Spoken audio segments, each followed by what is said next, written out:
창세기 39장 16절부터 19절까지 같이 읽겠습니다. 기도하겠습니다. 하나님, 오늘 창세기 39장 마지막 부분과 그리고 마태복음 1장합니다. 저희 하나님께서 저희에게 알려주시고자 하는 그 비밀을 저희가 귀가 열리고 눈이 뜨여서 그 대언자들이 보고자 했던 그 것들을 보고 듣고자 했던 것을 들을 수 있도록 허락하여 주시옵소서. 예수 그리스도 이름으로 기도드렸습니다. 아멘. 창세기 39장 16절부터 19절까지 같이 읽겠습니다. 시작. 자기 주인이 집으로 돌아올 때까지 그의 옷을 자기 곁에 두이라. 그녀가 이 말들로 그에게 말하여 이르되 당신이 우리에게 데려온 히브리 종이 나를 희롱하려고 내게로 들어오기에 내가 소리를 높여 외쳤더니 그가 자기 옷을 내게 버려두고 도망하여 나간나이다 하매 요셉이 주인이 자기 아내가 자기에게 말하여 이르기를 당신의 종이 내게 이와 같이 행하였다 하므로 그 말들을 들을 때에 진노하니라. 예. 지금 읽으신 말씀의 단어들을 정리해 보면 여러분들 교재표 1과 같은데 16절 말씀에서 자기 주인은 성공회 주인인 잉글랜드의 국왕을 상징을 하고 집은 성공의 성전을 상징을 하죠. 성경에서 성전을 장막이라 하시기도 하고 집이라 하시기도 하고 도시라 하시기도 하시는데 서로 간의 차이점을 알아보기 위해 그 아래 사진 보시죠. 사진 3개 있죠. 그림 1은 성막이고 그림 2는 솔로몬이 건축한 성전이고 그림 3은 헤롯이 건축한 성전인데 성경에서 장막이라 하시면 그림 1과 같이 언제든지 이삿짐으로 싸서 이동해 다니며 경배 드릴 수 있는 성전 형태의 성전을 상징을 하고 집이라 하시면 그림 2와 같이 솔로몬이 건축한 오로지 딱 한 개 동으로 이루어진 이동이 불가능한 형태의 성전을 상징을 하고 도시라 하시면 그림 3과 같이 헤롯이 건축한 여러 개의 동으로 이루어진 단지 형태의 성전을 상징을 하죠. 같은 성전이지만 이러한 차이에 따라서 장막이라 하시기도 하고 집이라 하시기도 하고 도시라 하시기도 하는데 도시의 형태의 성전은 가증하다라고 하시며 성전이 없는 것으로 여기시죠. GAUC를 예로 든다면 문정동, 압구정동 이렇게 옮겨 다니면서 예배 드리던 때가 성막 시대였었고 삼성 스위트룸에 있었던 때가 집이 되고 지금 이곳으로 이사하고 도시가 되었다고 보시면 되겠죠. 창세기 35장 21절 같이 읽겠습니다. 시작. 이스라엘이 이동하여 에달 망대를 지나 자기 장막을 쳤더라. 지금 읽으신 말씀에서 장막을 쳤더라라고 하시면 교회를 세우되 집이나 도시 같은 교회를 세운 게 아니라 그림 1과 같이 언제든지 이삿짐으로 싸서 이동해 다니며 예배를 볼 수 있는 형태의 교회를 세웠다라는 의미가 되는 것이죠. 다시 단어 설명으로 돌아가 그의 옷이라 하시면 요셉의 옷으로 청교도들의 의를 의미하는데 16세기 말기 청교도들의 의는 성경에 근거치 않은 성공의 성직제를 없애고 에드워드 6세가 만든 표준 기도문을 없애 교회 안에서 하나님께 신령과 진정으로 기도를 드리며 성경에 근거치 않은 성공의 의식들을 전부 없애고 성경을 최고의 권위에 두라이죠. 그리고 그의 옷을 곁에 두니라 라고 하시면 청교도들의 의를 간직해 두었다라는 의미로 실용적이고 중립적인 성향을 가졌던 성공의 수장 엘리자베스 여왕은 그 자신의 통치 기간 중 성공에 그다지 큰 관심을 가져주질 않았지만은 언젠가 성공에 큰 관심을 가져주는 새로운 국왕이 즉위를 하게 되면은 청교도들의 의인 성경에 근거치 않은 성공의 성직제를 없애고 에드워드 6세가 만든 표준 기도문을 없애 교회에서 하나님께 신령과 진정으로 기도를 드리며 성경에 근거치 않는 성공의 예식들을 없애고 성경을 최고의 권위에 두라 함을 청교도들은 왕이 임명한 주교제를 없애라 하고 청교도들은 왕명으로 만들어진 표준 기도문을 없애라 하고 청교도들은 왕명으로 정한 성공의 의식을 없애라 하며 청교도들은 왕명보다 성경에 복종하라 선동해 잉글랜드의 왕이 국왕이 수장으로 있는 성공회를 희롱하는 반란 세력이라고 참소하려 간직했다라는 의미가 되죠. 그리고 그녀는 성공회를 의미하고 당신은 성공회로 온 잉글랜드 국왕 제임스 1세를 의미하고 히브리 종은 청교도들을 의미하고 희롱했다 하시면 성공회에 강제로 씨를 뿌리려 했다라는 의미이고 19절에서 요셉의 주인은 청교도들의 새로운 주인이 된 잉글랜드 국왕 제임스 1세를 의미하고 자기 아내는 남편인 제임스 1세가 약속의 씨를 뿌리는 아내인 성공회를 의미하죠. 그래서 지금까지의 설명드린 단어의 의미를 16절부터 19절까지의 말씀에 대입해 보면 여러분들 교재표 2와 같은데 16절 말씀은 성공회 수장인 잉글랜드 국왕이 성공회 교회로 돌아올 때까지 참소하기 위해 청교도들의 의를 자기 곁에 두니라.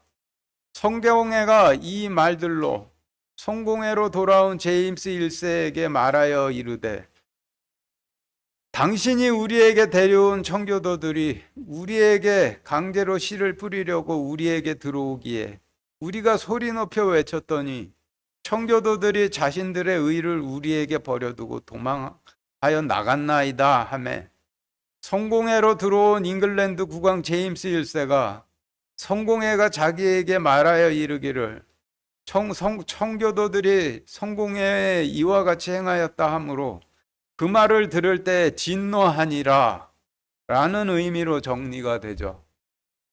그래서 16절부터 19절까지의 말씀은 실용적 성향으로 성공회에 대해 중립적인 입장이었던 엘리자베스 통치 말기 청교도들의 의를 수용해 붙잡기까지 하며 자신들과 함께 하며 씨를 뿌려주길 구했지만은 단호히 거절을 당해 수치심을 느끼며 분노해하던 성공회가 드디어 성공회에 대해 편향적인 성향을 가진 제임스 1세가 즉위를 하니 강경파 성공회 지도부들이 제임스 1세에게 청교도들의 의인 성경에 근거치 않은 성공회 성직제를 없애고 에드워드 6세가 만든 표준 기도문을 없애 교회 내에서 하나님께 신령과 진정으로 기도를 드리며 성경에 근거치 않은 성공의 예식들을 전부 없애고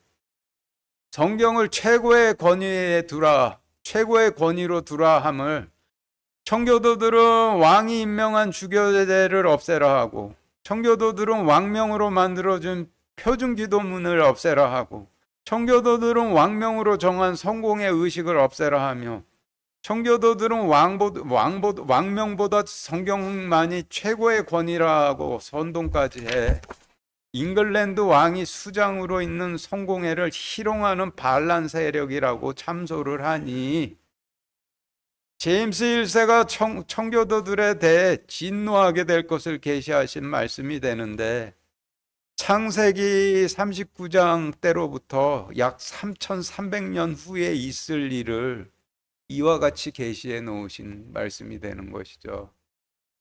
20절부터 23절까지 같이 읽겠습니다. 시작. 요셉의 주인이 그를 잡아 감옥에 넣었는데 이 감옥은 왕의 죄수들을 묶어둔 곳이더라. 요셉이 거기에 감옥에 갇혔더라. 그러나 주께서 요셉과 함께 계시고 그에게 긍휼을 보이사 감옥의 간수의 눈앞에서 은총을 베푸시매 감옥의 간수가 감옥에 있던 죄수들을 다 요셉의 손에 맡기므로 그들이 거기서 무슨 일을 하든지 그가 다 그 일을 행하였더라. 감옥의 간수는 그의 손에 무엇을 맡겼든지 그것을 돌아보지 아니하였으니 이는 주께서 그와 함께 계셨기 때문이라. 그래서 그가 행한 일을 형통하게 하셨더라.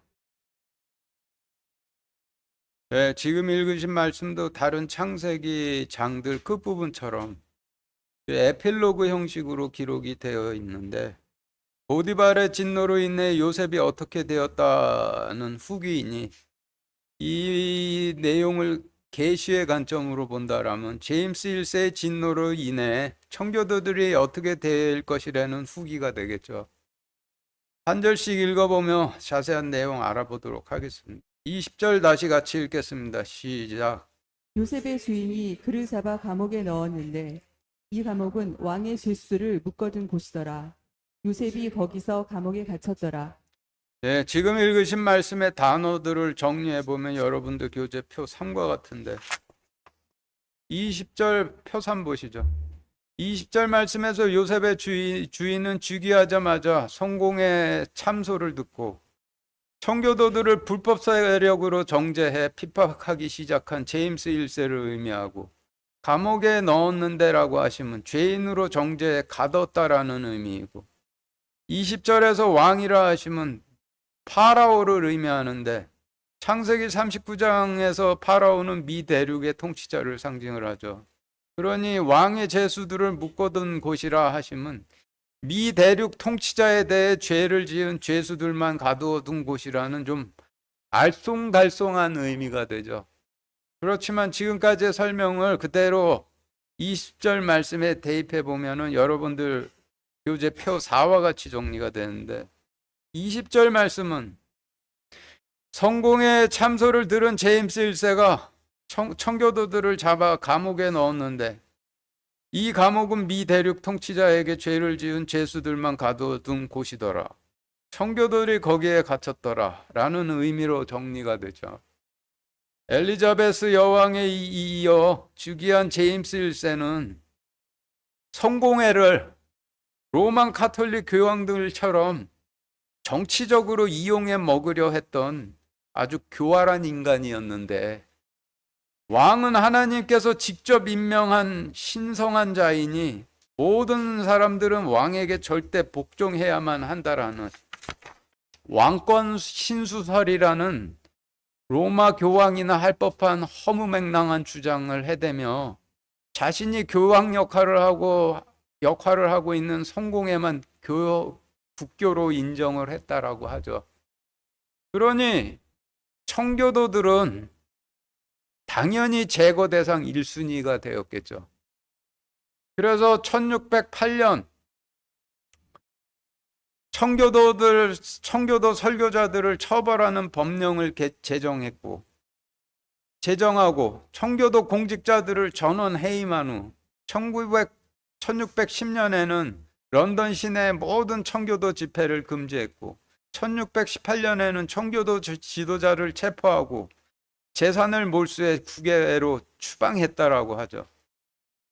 1603년에 즉위해 1608년까지 엘리자베스 여왕이 총애해 잉글랜드와 잉글랜드의 모든 소유를 맡겼던 모든 청교도 공직자들을 해임하고 청교도 설교자들을 처벌하자 그 청교도들이 자신들의 무죄함과 제임스 1세의 전행을 간언하기 위해 하원으로 모여들었다라고 하는데, 의회 밖에서 이런 발언을 하면은 바로 체포되고 전 재산 몰수당한 후 국외로 추방되니까 하는 수 없이 회기 기간 동안에는 자신의 발언에 대해서 면책 특권을 가지고 있던 하원 의원으로 갈 수밖에 없었겠죠. 당시 공직에서 해임돼 하원으로 갔던 몇 분들만 예를 들어보면은 여러분들 교재 표 5와 같습니다.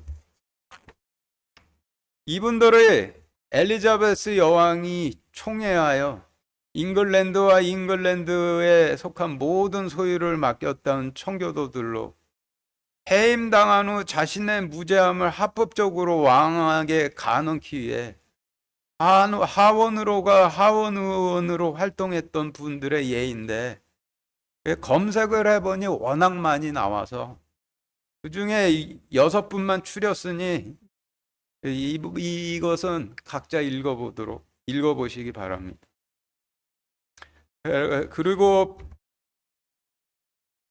표에서 부당하게 해임되고 죄인으로 몰렸던 청교도들이 하원으로 간 이유는 합법적으로 자신들의 무죄함을 밝히고 로마 교황처럼 전행으로 치닫는 제임스 1세를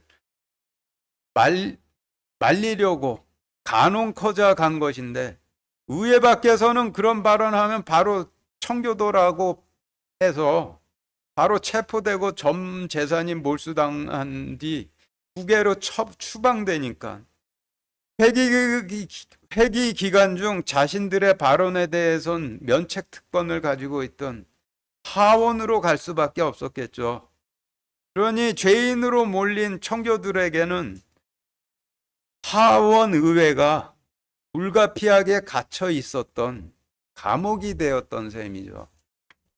그리고 하원 의원들을 파라오의 죄인들이라 하시면 하원 의원들은 하루라도 빨리 좋은 포도 열매인 청교도들을 파라오라 하시는 미 대륙 통치자에게 넘겨줘야 할 사람들인데, 청교도들을 빨리 넘겨줄 생각들은 하지를 않고 있으니 파라오에게 죄를 지은 죄인이 맞는 것이죠. 그래서 지금의 설명에 좀 논리적인 비약이 있기는 하지만은 이 부분에 대해서는 창세기 40장에서 하나님께서 자세히 설명을 해 놓으셨으니 창세기 40장 하면서 다시 자세히 설명드리도록 하고 오늘은 그냥 넘어가도록 하겠습니다.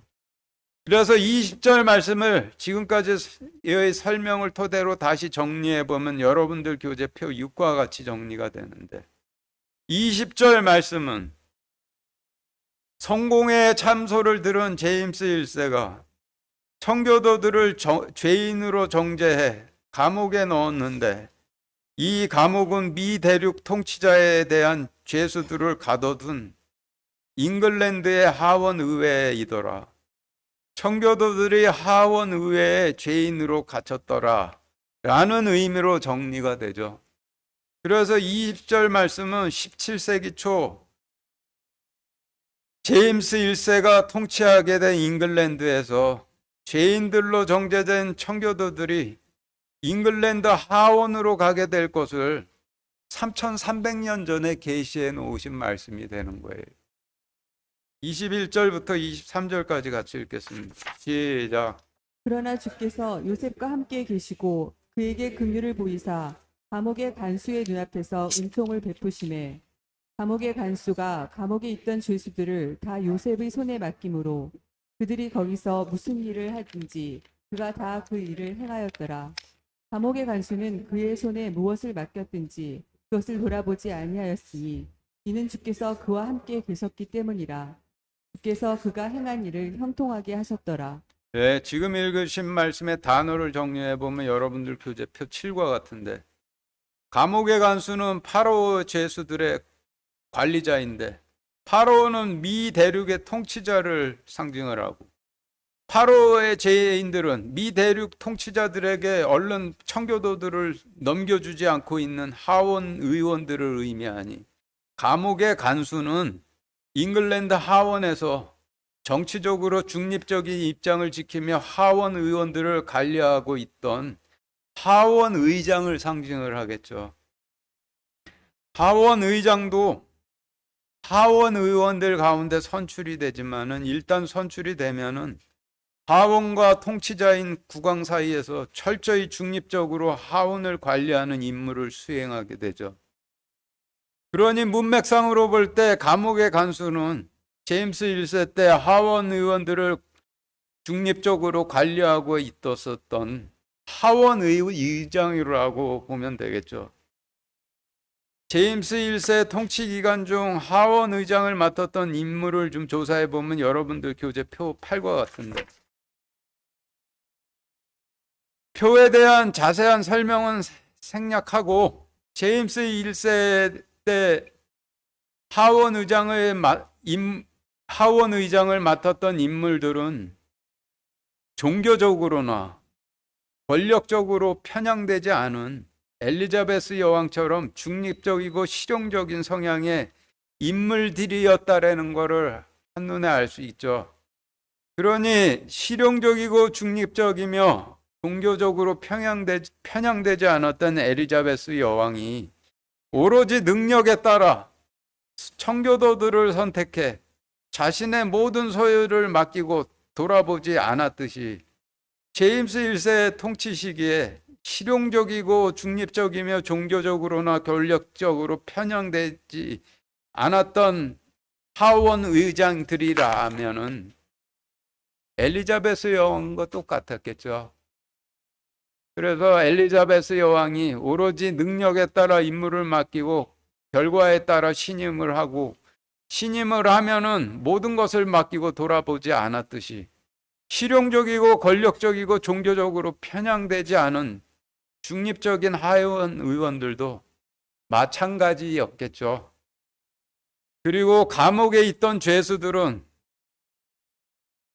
청교도들을 미 대륙 통치자에게 속히 넘기지 않고 있던 하원 의원들을 의미하고, 그들이 무슨 일을 하든지라고 하시면 하원 의원들의 고유 업무인 법안 제출, 법안 심사, 법안 입법, 행정부 감사, 예산안 심의, 권리 청원이나 대간언 등을 왕에게 제출해 국민의 의견을 대변하는 일들 중에 무슨 일을 하든지라는 의미가 되고, 요셉의 손이라 하시면 청교도들의 통치권을 의미하죠.